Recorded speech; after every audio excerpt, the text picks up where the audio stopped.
Hi, welcome back to Ask Bishop Zach. Today we have a tough one. This comes in, or maybe all of them have been tough. But anyway, we have a question from Daniel. Daniel asks, he gives a very detailed background. He says, before the colonialists came to Africa with a white picture of Jesus and the angels and a black picture of Satan, we had a value system that cut across not only how we deal with God, but also with our daily lives. I'll sort of skip through and say the Eurocentric ideology of spirituality introduced the concept of religion, which almost demanded that we strip ourselves of our dress code, music, prayer systems, and adopt an assimilated version of what they thought was acceptable to God. So basically the question is, how can we be authentically African Christians without having to assimilate to a westernized concept of Christianity? Yep. It's an important question. It's a big question. It's a wonderful question.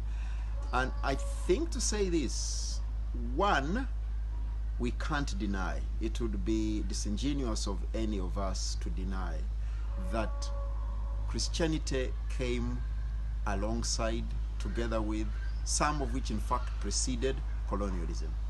So Christianity as we know it today, sadly, is still encumbered with colonialism.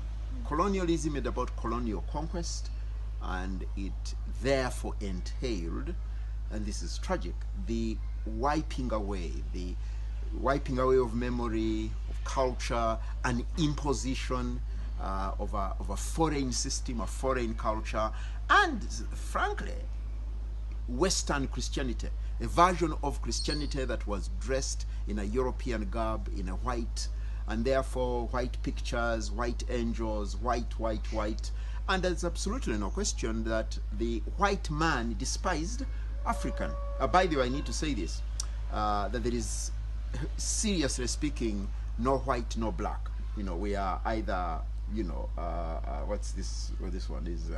Melanin. Yeah, the melanin, the pigmentation of the skin. Yeah. None of it is white. This is dark brown, right? And the white people are either pale or something. Yeah. But whiteness as a way of engaging, inhabiting with the other, as a way of engaging, relating with the world, a superiority complex, and then creating an inferiority complex of the African, and therefore naming that African black and naming the other white. It's a construction. All these are constructed.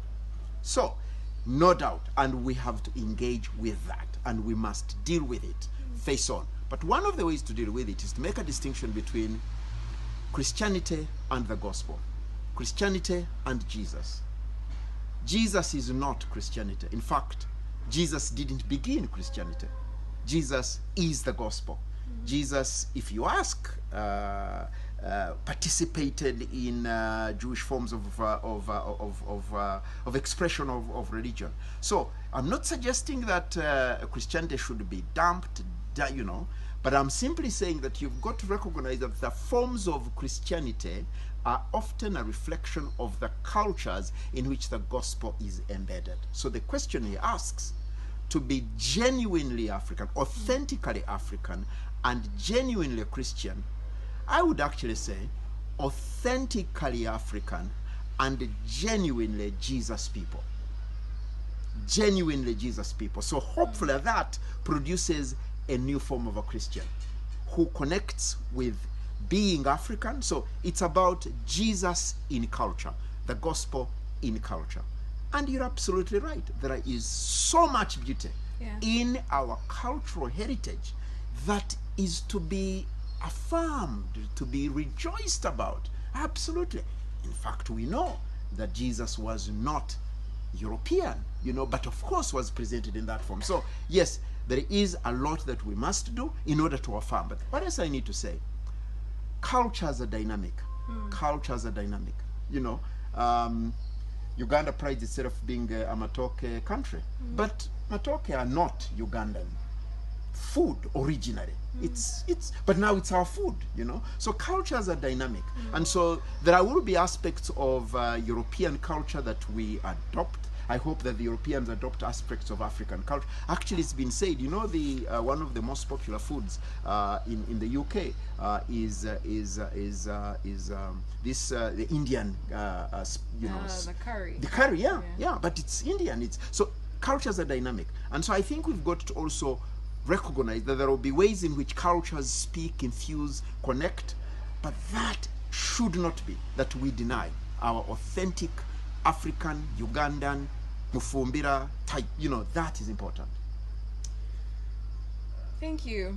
I have a follow-up on that one, because I think part of maybe an embedded part of his question is how is it that, you know, the European maybe seemed to introduce God to us in a sense, and yet within our cultures, did we know of this Jesus, the God that of the Bible? So we've got to say that Europeans didn't introduce God to us. No, they didn't. I always say it's a misnomer. It's a falsification of the truth for even Europeans to say they brought Jesus to Africa. No, Jesus is too big for anybody to carry. It's Jesus who brings them to Africa. It's God. God is Imana, you know, Katonda, Luhanga, you know. Now so we all the reality God cannot imported or exported. No, he is the creator of the heavens and the earth, present. The reality of Jesus Christ cannot imported or exported, you know. So I think that's the challenge. The challenge is for us, especially who lead, not to continue to promote a way of being a Jesus person that's foreign to the authentically Ugandan, African, but also be open to the joy and the experience of cultural infusion, cultural conversation, and Thank you. I think I'll stop you there because I know this is like a really lengthy topic that we can discuss on and on and on. I know like a follow-up could also be, you know, into witchcraft and questions around that as well, but we'll stop it here and let's talk about it. But the Europeans had their forms of witchcraft or witchcraft, so nobody has the monopoly of witchcraft, you know. So anyway, let's thank you go. very much. Bye-bye.